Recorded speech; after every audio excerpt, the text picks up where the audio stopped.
안녕하십니까? 네. God is good all the time. 지난 15일은 스승의 날이었습니다. 스승하면 여러분은 어느 분이 생각나십니까? 저는 오늘 말씀과 관련해서 중2 때 그 담임 선생님이 생각납니다. 그분은 국어 선생님이셨는데 매일 한자를 5개씩 외우게 하시고 종례 시간에 시험을 봤습니다. 틀리면 당시에는 그 체벌이 허용되었기에 막대기로 손바닥을 틀린 만큼 맞았습니다. 그래서 우리는 쉬는 시간에도 열심히 한자를 외워야 했고 전교에서 한자와 국어 성적이 그냥 높은 게 아니라 아주 월등히 높은 반이 되었습니다. 시험 이는 듣기만 해도 떨리는 말입니다.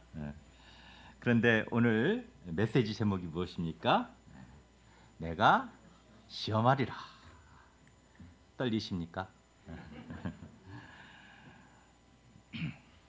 하나님은 왜 축복을 말씀하지 아니하시고 시험을 말씀하실까요? 우리는 어떻게 이 시험을 통과할 수 있을까요? 오늘 말씀을 통해서 저희가 잘 배우고 깨달아 알 수 있기를 기도합니다. 오늘 요절 말씀 16장 4절 말씀입니다. 함께 읽고 제가 기도하고 시작하겠습니다. 시작. 그때 여호와께서 모세에게 이르시되 보라 내가 너희를 위하여 하늘에서 양식을 비같이 내리리니 백성이 나가서 일용할 것을 날마다 거둘 것이라. 이같이 하여 그들이 내 율법을 준행하나 아니하나 내가 시험하리라.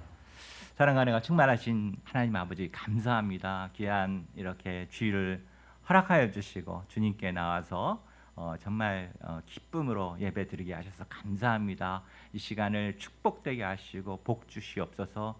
귀한 생명의 말씀을 저에게 허락하여 주시옵소서. 부족한 자 세우셨으니 하나님 주신 말씀 잘 대언할 수 있도록 붙들어 주시기를 기도합니다. 감사하고 예수님 이름으로 기도합니다. 아멘. 제1장 광야로 인도하시는 하나님 15장 22절에서 27절입니다. 지난주 말씀에서 이스라엘은 하나님의 능력으로 홍해를 마른 땅같이 건넜습니다. 그들의 마음이 어땠을까요? 너무나 감격하고 기뻤을 것입니다. 아니 나를 애굽에서 그렇게 때리던 놈이 그리고 막 일시키던 놈이 바로 내 뒤로 쫓아와가지고 금방 나를 잡으려고 팔을 뻗는데 그때 물이 팍 와서 낚아채 가더라고. 와 내가 그때 얼마나 심령 감사했는지 몰라. 할렐루야. 와 대단하다. 근데 나는 어떻고 내 말도 들어봐. 응? 어쩌고 저쩌고 우와 할렐루야. 여기저기에서 홍해 사건 이야기를 나누며 사람들은 할렐루야 아멘을 외치며 기쁨과 감사가 충만하였습니다. 그들은 이 놀라운 하나님이 자신들을 구원하시고 이제 적과 꿀이 흐르는 땅으로 인도해 가신다고 생각할 때 가슴이 뛰었습니다. 이는 마치 여름상해 후에 예수님을 만나고 구원의 은혜를 받아 감사와 기쁨이 충만한 우리의 모습과 같습니다. 그런데 이렇게 홍해를 건넌 후 그들이 처음 도착한 곳은 수루 광야였습니다. 지도 한번 보실까요?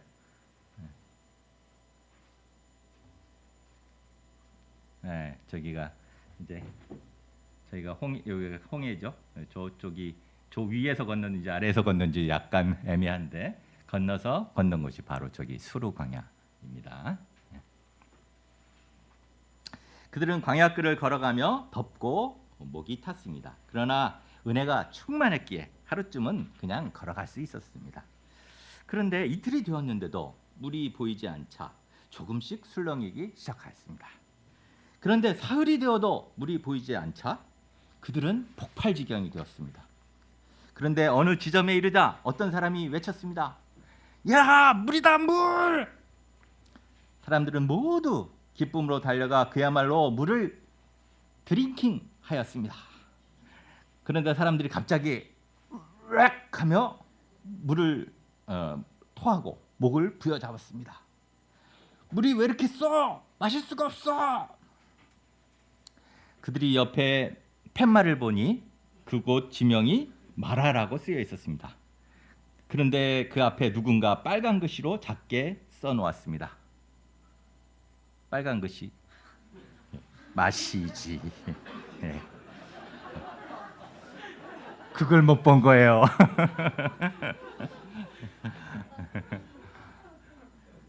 말하는 쓰다는 뜻입니다.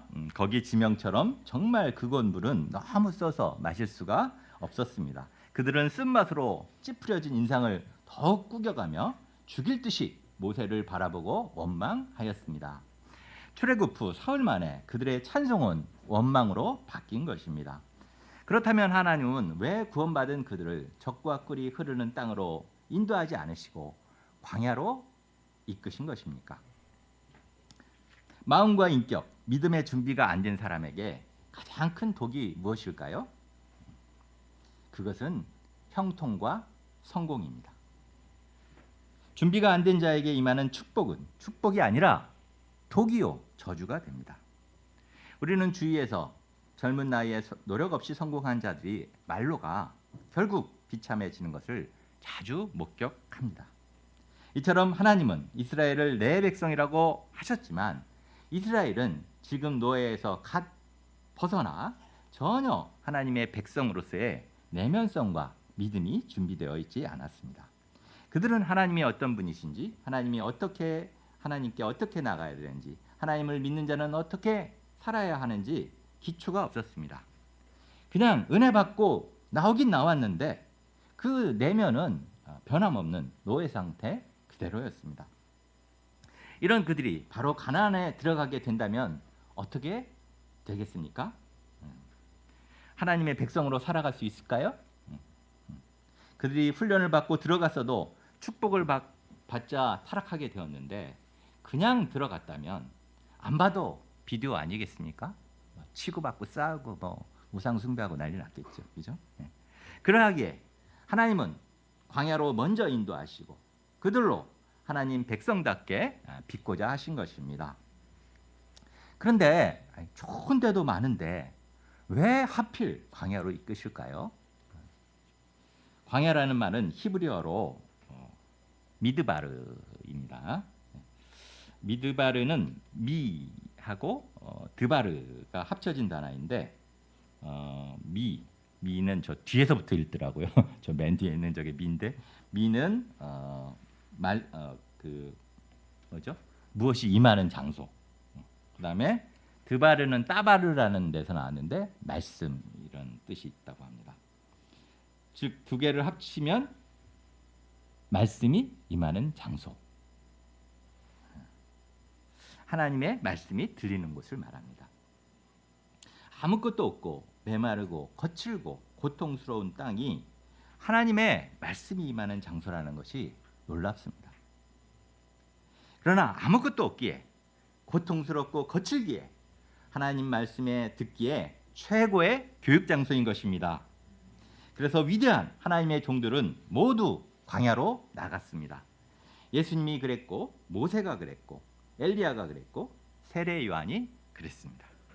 이제 하나님은 구원한 백성 이스라엘을 광야로 이끄시고 거기에서 그들에게 말씀으로 임하시고 만나주고자 하시는 것입니다. 여하튼 광야 마라에서 쓴물을 만나 고통하는 이스라엘을 위해서 모세는 여호와 하나님께 나아가 부르짖었습니다. 그러자 하나님은 한 나무를 쓴물에 던지게 하심으로 그 쓴물이 단물로 변화되어 그들이 마음껏 마실 수 있게 하셨습니다. 25절, 26절을 보십시오.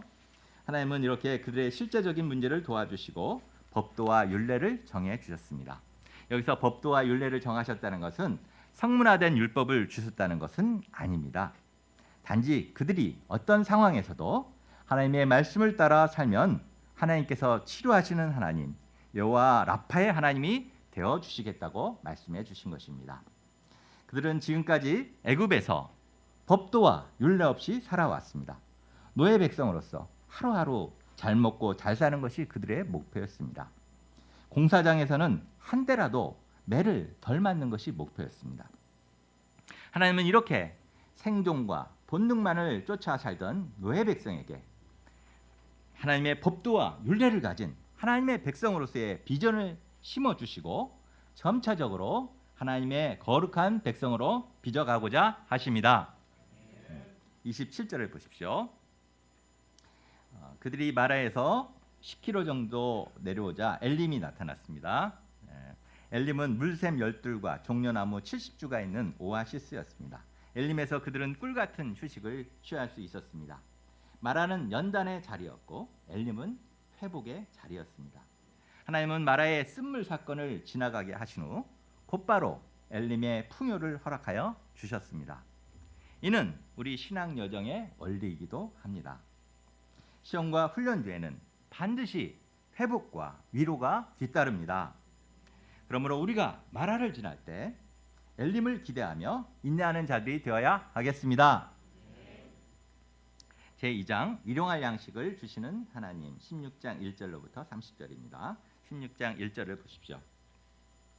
이제 이스라엘은 엘림을 떠나 엘림과 시내산 사이에 있는 신광야, 저기가 이제 마라 보이실란가 모르겠지만 엘림, 그다음에 그 아래가 이제 도피인가요? 신광야라는 곳 아래쪽 부분, 시내산 아래 위쪽 부분에 도달하게 되었습니다. 이때가 애굽에서 나온 후 둘째 달 15일, 즉 2월 15일이 되었습니다. 1월 15일에 애굽을 나왔기 때문에 이제 애굽을 떠난 지 딱 한 달이 되는 시간입니다. 2절을 보십시오. 이때 이스라엘 자손은 온 회중이 또 모세와 아론을 원망하기 시작하였습니다. 그 이유가 무엇입니까? 3절을 보십시오. 우리가 애굽 땅에서 고기가마 곁에 앉아 있던 때와 떡을 배불리 먹던 때에 여호와의 손에 죽었더라면 좋았을 것을 너희가 이 광야로 우리를 인도해 내어 이 온 회중이 줄여 죽게 하는도다. 그들이 원망하는 것은 먹을 것이 없어 죽게 되었다는 것입니다. 애굽에서 먹을 것과 짐승들을 다 끌고 나왔지만 한 달이 지나고 나니 이제는 그 먹을 것들이 다 떨어지게 된 것입니다. 그런데 그곳은 광야라 아무것도 구할 수가 없었습니다. 애들은 배고프다고 칭얼대며 우는데 은근 폐물이 있어도 주위에 시장이나 그 흔한 CU 편의점 하나 없으니 원망하는 것입니다. 그런데 그들의 하는 말이 참으로 기가 막힙니다. 그들은 현실적인 어려움이 생기자 과거 애굽에서 비참하게 종노릇 하던 때를 미화시켜 회상하고 있습니다. 그들은 자기들이 애굽 땅에서 고기가마 곁에 앉아 있었고 떡을 배불리 먹었다고 합니다. 지금 광야에서 사느니 차라리 하나님이 애굽의 모든 장자를 치실 때 자기들도 같이 죽었더라면 좋았을 것이라고 말합니다. 그때 애굽에서 잘 살고 있었는데 모세가 괜히 그들을 억지로 불러내서 나오게 했다는 것입니다. 그런데 그들의 말이 사실입니까?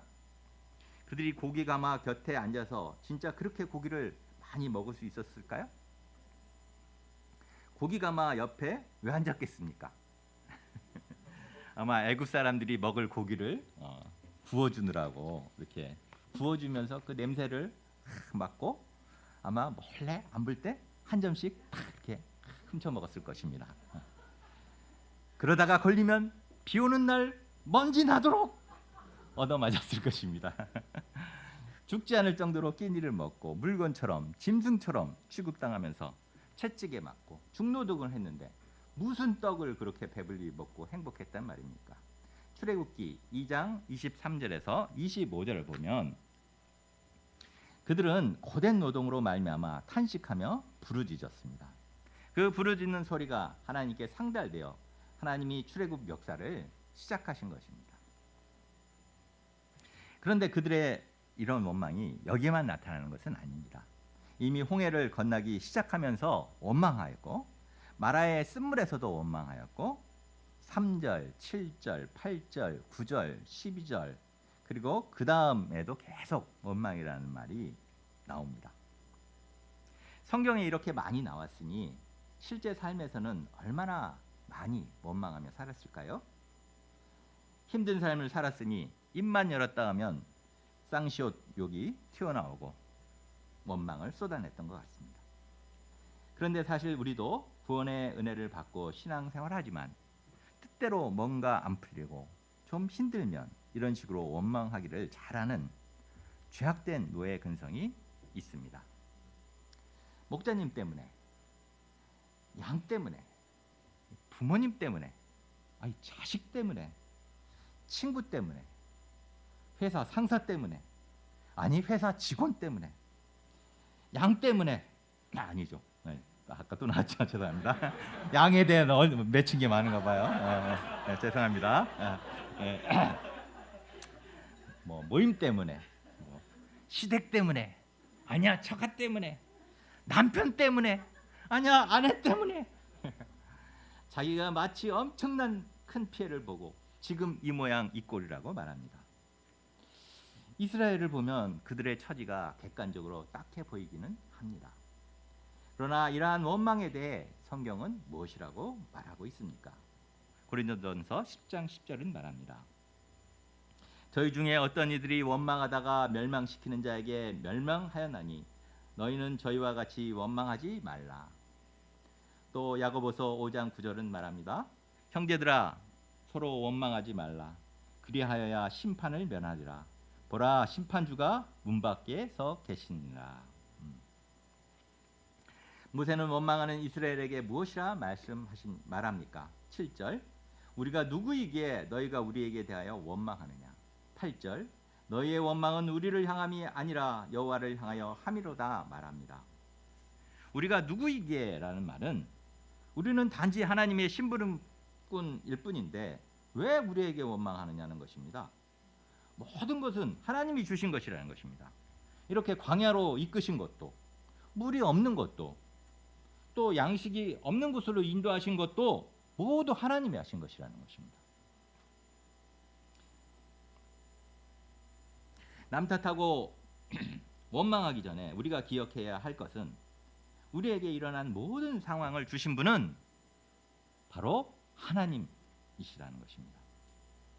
그러므로 이러한 어려운 상황을 만나면 원망하기보다 어떻게 해야 합니까? 하나님을 기억해야 합니다. 왜 하나님이 나에게 이런 어려움을 주셨을까? 왜 이렇게 나를 억울하게, 힘들게, 억울한 일 당하게 이렇게 하셨을까?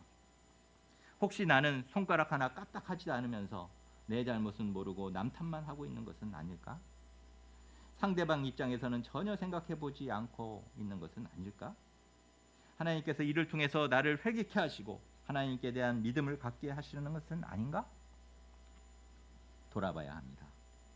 그리고 다시 하나님 앞에 나아가 부르짖으며 구하든지 회개하고 하나님이 주시는 방향을 붙잡아야 합니다. 하나님은 이렇게 원망하는 자들을 어떻게 대하십니까? 그래, 너희들 말 들어보니 내가 너희를 구원한 게 잘못인 것 같다. 니들 말처럼 그냥 애굽으로 다시 가자. 그리고 거기서 너희 소원대로 다 들어줄게. 다 네 소원대로 다 죽여줄게. 자, 그래, 가자, 가. 이렇게 하셨습니까? 9절 하반절을 보십시오. 여호와께서 너희의 원망함을 들으셨느니라. 11절 상반절 내가 이스라엘의 원망함을 들었노라. 주님은 심판 대신 원망함을 들어주셨습니다. 이는 그들의 영적 상태가 심히 어린 것을 아시고 그들을 베이비시팅 해주신 것입니다. 주님은 시내산에서 그들과 언약을 세우시기 전까지 그들의 모든 원망을 다 참으시며 감당하여 주시고 어린 그들에게 은혜를 베풀어 주시며 성장할 수 있게 도와주셨습니다. 그러면 하나님은 이스라엘을 어떻게 도우십니까? 12절을 보십시오. 내가 이스라엘 자손의 원망함을 들어노라. 그들에게 말하여 이르기를 너희가 해질 때에는 고기를 먹고 아침에는 떡으로 배부르리니 내가 여호와 너희의 하나님인 줄 알리라. 하나님은 그들의 양식 문제를 해결해 주시겠다고 하십니다. 저녁에는 고기를 먹게 하고 아침에는 떡으로 배부르게 하시겠다 하십니다. 그러면 구체적으로 어떻게 양식 문제를 해결해 주십니까? 13절에서 15절을 보십시오. 어디서 날아왔는지 저녁만 되면 멀리서 메추라기 떼들이 막 하늘을 까맣게 덮고 날아와서 이스라엘의 진에 내려와 앉았습니다. 그리고 도망도 안 가고 아주 순진한 얼굴로 절 잡아 주세요 하며 얌전히 잡히기를 기다렸습니다.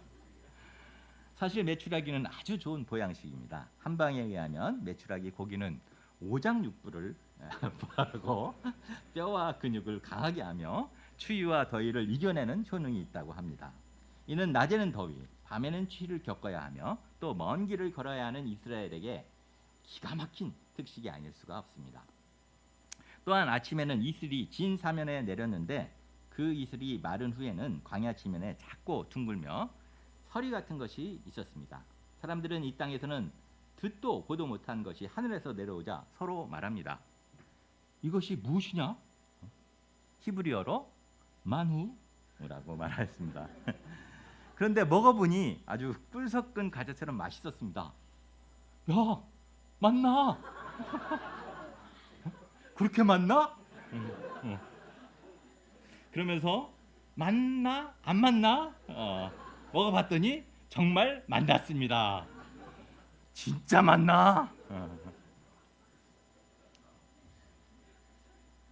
31절을 보면 이 만나는 가시, 곧 고수씨 같이 생겼고 하얀색이었습니다. 이게 이제 고수씨거든요. 고수씨인데 고수씨는 약 그 직경이 3mm 정도라고 합니다. 정도의 직경을 지녔고 모양은 진주와 같다고 했으니 어느 정도 그 모양은 우리가 상상할 수는 있는 것 같습니다. 23절에 보면 굽거나 삶을 수도 있어서 다양하게 조리해 먹을 수 있었던 것 같습니다. 하나님은 이렇게 만나를 하늘에서 비같이 풍성히 내려주십니다. 그런데 이를 거두는 방법은 따로 정해 주셨습니다. 첫째, 날마다 거두게 하셨습니다. 4절, 16절에서 20절입니다. 하나님은 매일 양식을 거두게 하셨습니다. 그리고 거두는 양도 한 사람당 한 오멜, 즉 2.2리터씩 거두게 하셨습니다. 2.2리터면 꽤 많죠, 그죠? 우리 2리터 그 콜라병 생각해 보면 그거보다 더 많은 거니까. 재미있는 것은 어떤 사람은 욕심을 내서 많이 걷기도 하고 어떤 사람은 동작이 둔해서 적게 걷기도 하였지만은 오멜로 재어 보면 많이 거둔 자도 남음이 없고 적게 거둔 자도 부족함이 없어서 각 개인이 딱 필요한 만큼 먹도록 하셨습니다. 또 이를 아침까지 남겨주지 말라 하셨는데 어떤 자들은 순종하지 아니하고 남겨두었더니 벌레가 생기고 냄새가 나서 다음날 먹을 수가 없었습니다. 그런데 왜 하나님은 월용할 양식이나 또 주용할 양식을 주시지 않고 이렇게 일용할 양식을 주셨을까요? 이는 매일 하나님을 신뢰하라는 것입니다. 아무것도 없는 광야에서 내가 땀 흘려 심고 농사하여 땅에서 거두는 것이 아닌 하늘에서 내려주시는 양식을 거둔다는 것은 기적을 체험하는 일입니다. 그러므로 매일 양식을 거두는 일을 통해서 그들은 매일 기적을 체험하고 그 기적을 일으키시는 하나님을 체험하게 하신 것입니다. 예수님께서도 기도하실 때 일용할 양식을 주옵시고라고 가르치셨습니다.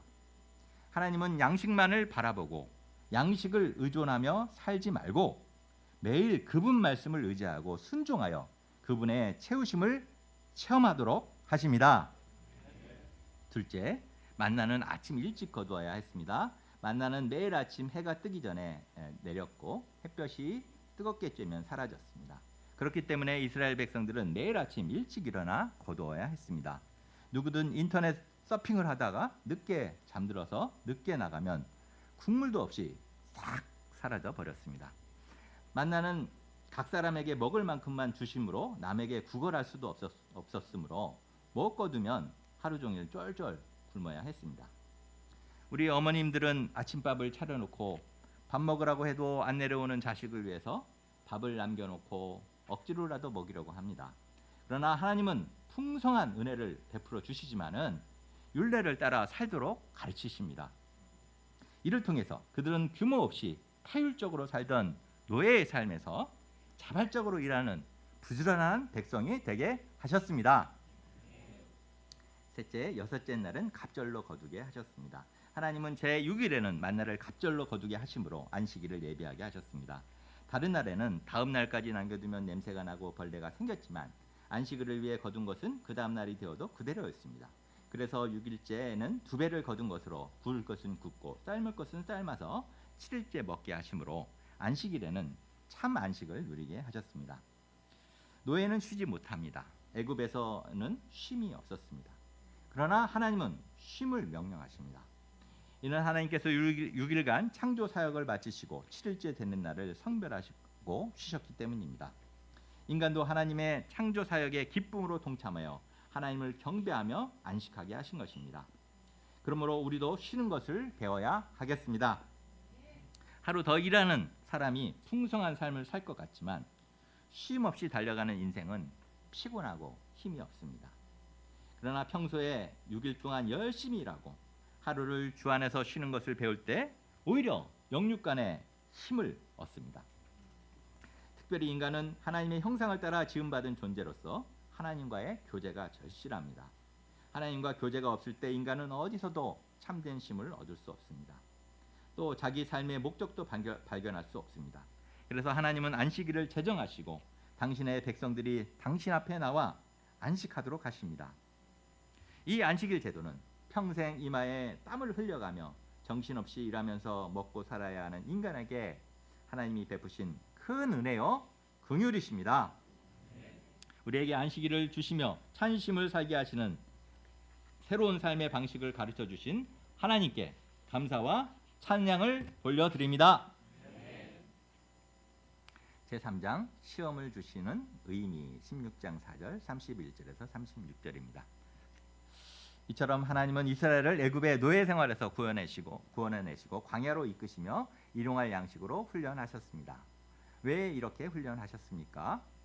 요절 말씀 16장 4절 말씀 한번 함께 읽어보시겠습니다. 시작.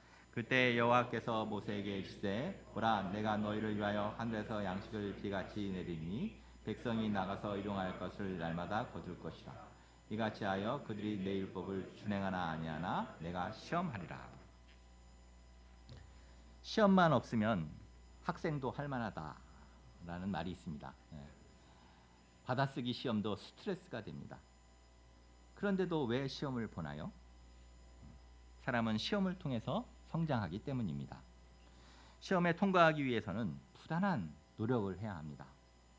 시험에 통과했다는 것은 그 사람이 그만큼의 그 능력을 갖추게 되었다는 것을 말합니다. 이처럼 하나님은 믿음의 능력을 갖춘 백성으로서 그들을 빚기 위해서 시험하십니다. 하나님은 시험의 목표를 밝히 말씀하여 주십니다. 그것은 그들이 양식 훈련을 통해서 내 율법을 준행하나 아니하나 보시겠다는 것입니다. 우리가 누군가를 믿고 인정한다면 그분의 말씀을 믿고 따르게 됩니다. 그분의 말이 내 생각과 다르고 이상하다고 생각될지라도 믿는다면 그 말을 믿고 행동합니다. 그러나 신뢰하지 않는다면 아무리 좋은 말이라도 따르지 않습니다. 이처럼 우리가 여호와 하나님의 백성이 된다는 것은 하나님의 말씀을 온전히 믿고 따를 수 있는 사람이 되는 것입니다. 하늘 양식 이야기를 했을 때 어떤 사람들은 그 말을 믿지 못했을 것입니다. 야, 어떻게 양식이 땅에서 나지 하늘에서 나냐? 따졌을지 모릅니다.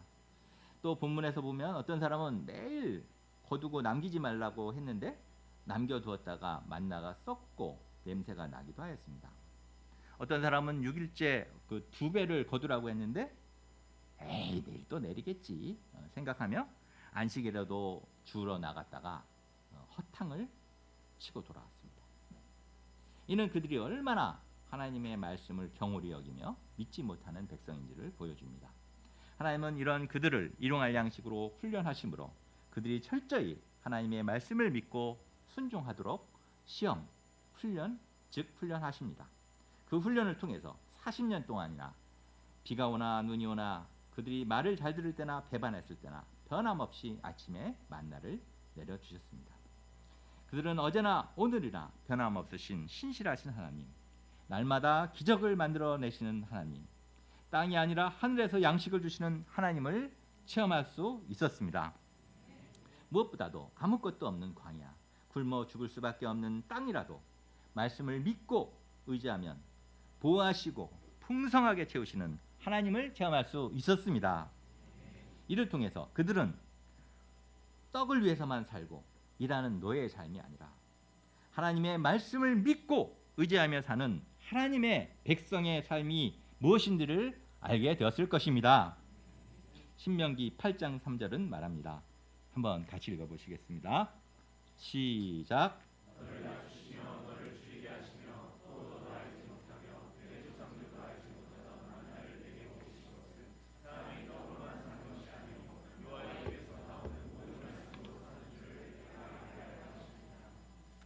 아멘.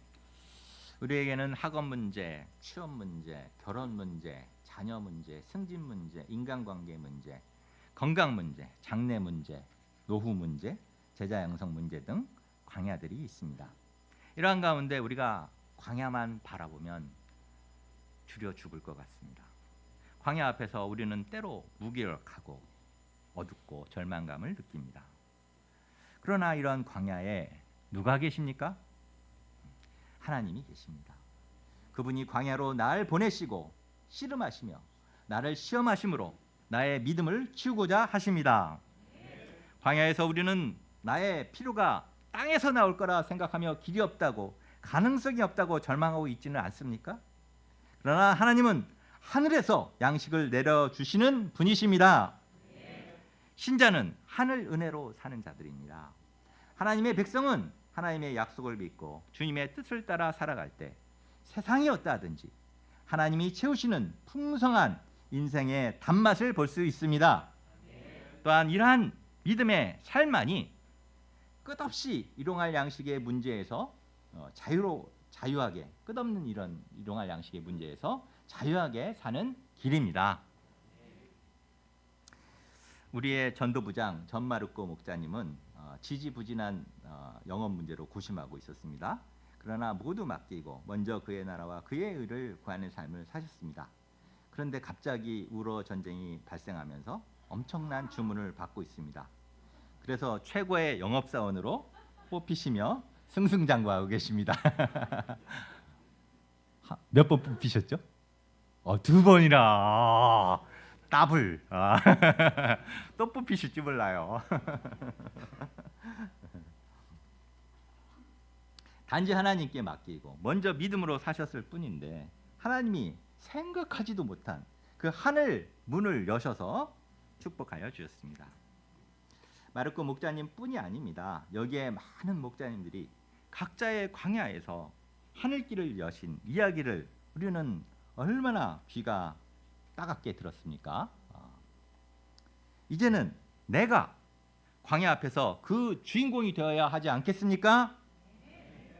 다시 한번요. 이제는 내가 광야 앞에서 그 주인공이 되어야 하지 않겠습니까?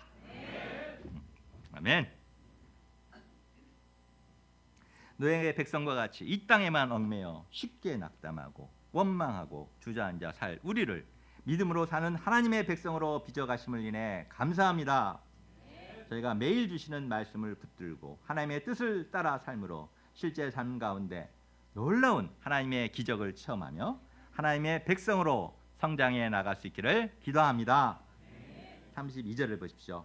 이제 하나님은 그것들을 오멜에 채워서 너희의 대대 후손을 위하여 간수하라고 하십니다. 이를 통해서 하나님과 그의 말씀을 의지할 때 실제 삶도 온전히 책임져 주시고 축복해 주신다는 그 믿음의 삶의 방식을 대대 손손 모두가 알고 따르도록 가르치고 역사화하도록 하셨습니다. 결론입니다. 광야 훈련, 일용할 양식 훈련은 단지 먹고 살기 위해 필요를 채우는 것이 목적인 훈련이 아닙니다. 양식 훈련을 통해서 하나님이 진정한 공급자시요 보호자시요 말씀을 쫓아 사는 것이 생명을 얻는 길임을 알려주고자 하십니다.